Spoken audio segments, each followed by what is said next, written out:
Si sama réew, phase 2, agir pour l'emploi au Sénégal, se former et travailler dans la filière agricole et agroalimentaire. Financé dans le cadre du programme européen Archipelago, Archipelago est un dispositif pour l'insertion socio-professionnelle et économique des personnes vulnérables de la région de Thiès, Sénégal, dans la filière agricole et agroalimentaire. Le programme concerne la région de Thiès, département de Thiès, Mbour et Tivaouane. Dans une phase 2, et donc qui s'appelle Agir pour l'emploi au Sénégal. Voilà, c'est une deuxième phase de projet. On a repris ce qui avait bien fonctionné pour pouvoir soumissionner dans le cadre de cet appel à projet. Je prends mes notes parce que c'est un peu petit pour moi. Alors la description d'action très rapidement, il va s'agir de renforcer nos connaissances mutuelles. Ce projet, c'est mieux nous connaître, c'est mieux travailler ensemble. Il ne faut pas perdre de vue que l'idée, c'est aussi que nos entreprises travaillent ensemble derrière. Nous sommes des chambres de commerce et d'industrie et d'agriculture ici à Thiès. Donc l'idée, c'est que nos chefs d'entreprise demain puissent travailler ensemble. C'est du compagnonnage consulaire. Le compagnonnage consulaire, l'idée des chambres nous écoute. C'est bien la CPCK qui a initié ce compagnonnage et qui permet en fait à des chambres du Nord et du Sud de travailler ensemble et de progresser ensemble sur des objectifs qu'on s'assigne ensemble. La Côte d'Armor était bien présente. Ensuite, nous avons invité l'inspectrice régionale de la jeunesse. Il y avait le directeur régional des statistiques. Il y avait les inspecteurs venant de l'académie de Thiès, chargés de la formation professionnelle. Il y a un autre membre de la Chambre de commerce, le président de la sous-section élevage. Donc il y avait plus le secrétaire général de la Chambre de commerce et celui qui pilote ce projet, en l'occurrence M. Bassirou Diop.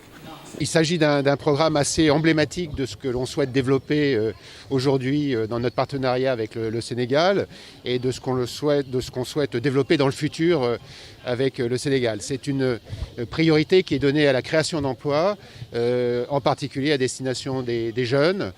Et donc on s'efforce en partenariat avec en aidant, en soutenant des partenariats entre des chambres de commerce et d'industrie du Sénégal et de plusieurs régions de France, mais aussi de Belgique, de créer des partenariats qui sont à même de créer ensuite des dynamiques et de faciliter des transferts de savoir-faire, d'expérience, des partages d'expériences entre le Sénégal et l'Europe. Donc c'est une action qui pour nous est emblématique de ce que la Team Europe peut rendre possible dans son partenariat avec le Sénégal, avec pour objectif la création d'emplois des jeunes. L'objectif visé est de poursuivre la dynamique de l'action Réussir au Sénégal, engagée par la CCIA Thiès et ses partenaires et associés.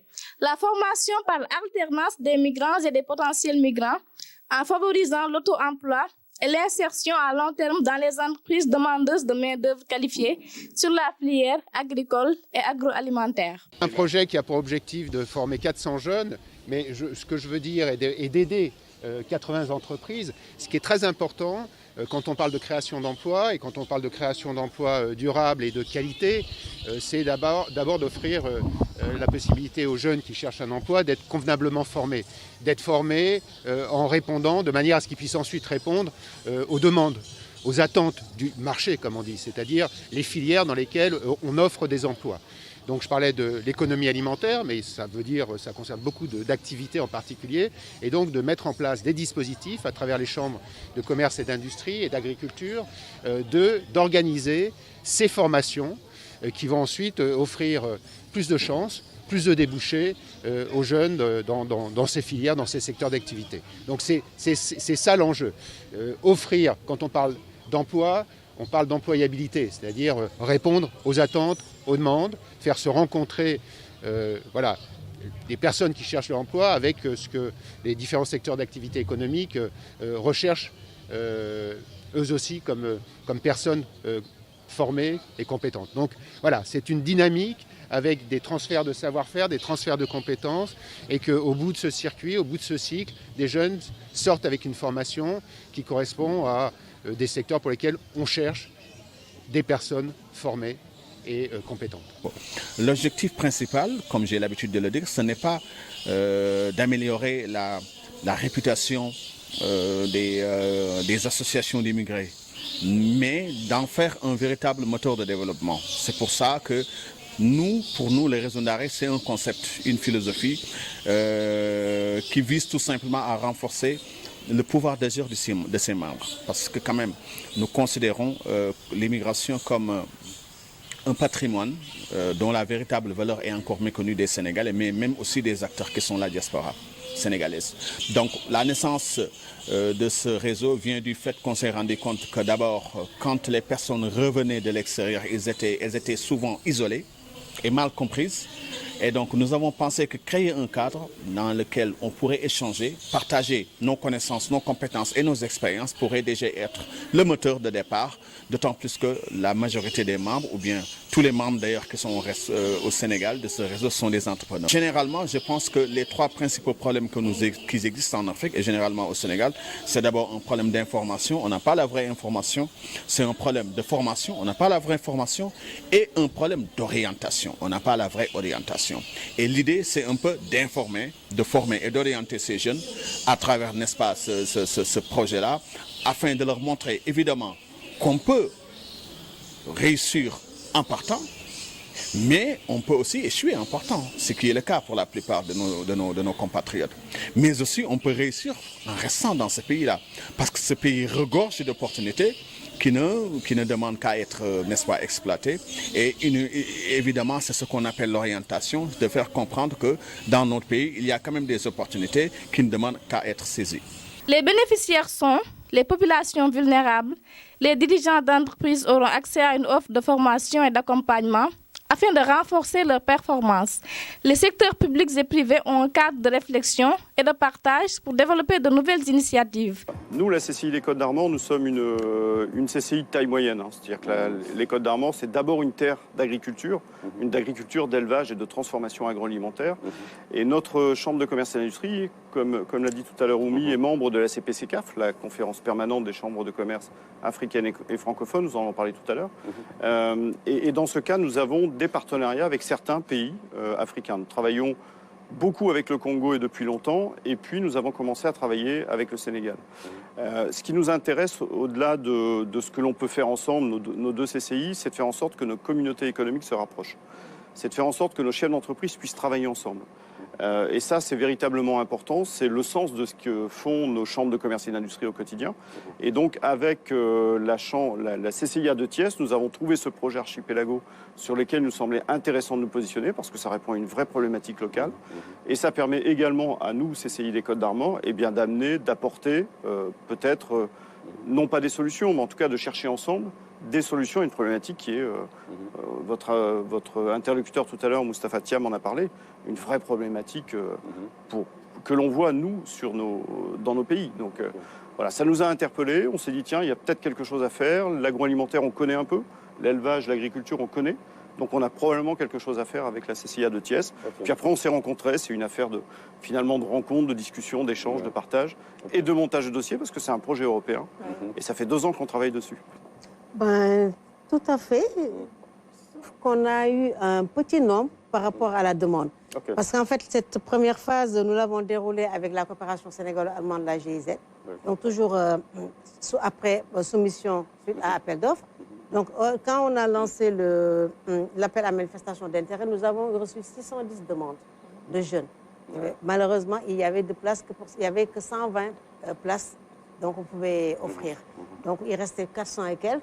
Donc, dans le cadre de la CPCCAF, avec le programme, en fait, le projet, c'est un projet Archipelago, donc qui a été lancé par l'Union européenne à travers le Fonds fiduciaire, donc, avec comme partenaires CECA, Eurochambre et la CPCCAF, voilà, qui est notre grande institution fêtière.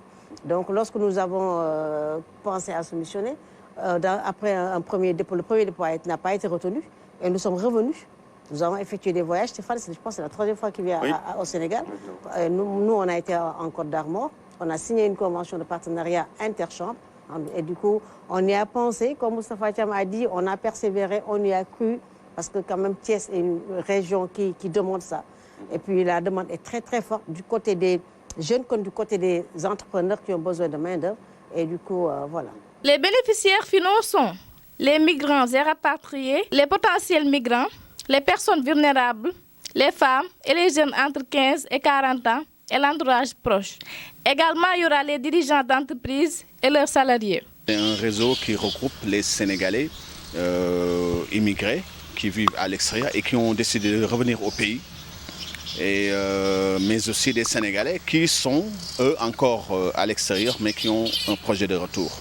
Donc l'objectif, disons, général de ce réseau, ce n'est pas, comme j'ai l'habitude de dire, d'améliorer comment dirais-je, la réputation des associations d'immigrés. Donc je pense qu'il y en a beaucoup actuellement au pays, mais c'est d'en faire un véritable moteur de développement. Donc nous comptons renforcer ce qu'on appelle le pouvoir d'agir de nos membres, donc en fait d'en faire de véritables acteurs de développement.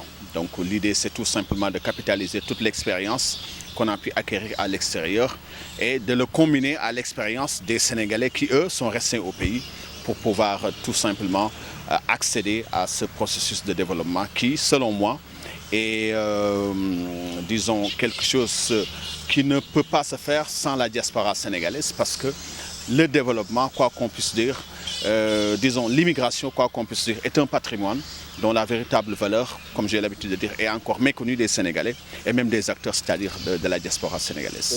Sur le territoire sénégalais, des candidats à l'immigration, aux désillusions de l'immigration, aux risques liés à l'immigration.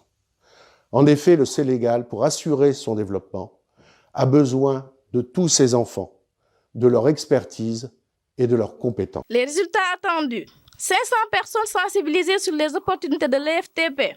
Un comité de pilotage mis en place. La participation de 150 entreprises à l'identification des besoins. 400 personnes seront formées. 40% de femmes et 30% de migrants de retour. 250 personnes seront insérées dont 100 contrats de travail et 150 créations d'entreprises. 80 chefs d'entreprise bénéficieront d'un renforcement de capacité. 25 formateurs locaux formés. 3 organismes de formation professionnelle renforcés. 3 sessions de DPP organisées. 4 caravanes et causeries de sensibilisation organisées. Un cadre durable de relations entre les 2 chambres consulaires. L'offre de services aux entreprises de la CCIA de Thiès est en place. Bon, pour le nombre de bénéficiaires, en fait, c'est 400 personnes qui vont pouvoir participer à des formations longues, puisqu'on est sur des formations de 6 mois. Donc c'est vraiment des formations qualifiantes avec. On a eu l'occasion de visiter l'ISEP hier à Thiès, donc il y a des partenaires sur place qui sont vraiment des partenaires. Enfin voilà, ils savent faire. Donc ça c'est véritablement intéressant, des formations longues pour les 400 personnes. Et puis, on va également former des chefs d'entreprise, former à la création d'entreprise pour développer finalement l'esprit d'entreprendre au travers de ce projet. Donc ça c'est vraiment, vraiment important. Et on a, je le dis toujours, pour objectif final de faire en sorte que nos entreprises se rencontrent demain. C'est-à-dire qu'on a aussi prévu dans le projet une mission commerciale du Sénégal vers la France et une mission commerciale de la France vers le Sénégal. Renforcer les ressources humaines des entreprises, donc aider aussi à la création, à l'auto-emploi, à la création de nouvelles entreprises pour les jeunes. Parce que je pense que, Kan l'a dit tout à l'heure, tout le monde ne peut pas être employé. Et dans le cadre de ce programme-là, la formation dure 6 mois et sa spécialité, c'est que c'est une formation par alternance. Il y a la théorie et la pratique. Quelques mois de théorie, quelques mois de pratique en entreprise, dans les champs, dans les unités de transformation agroalimentaire. Donc, ça enrichit. C'est beaucoup plus riche que la formation classique parce qu'en général, on sort avec des diplômes, mais sans spécificité. C'est l'objectif de la certification parce qu'on sort avec son attestation, avec la certification de l'État par l'inspection d'académie.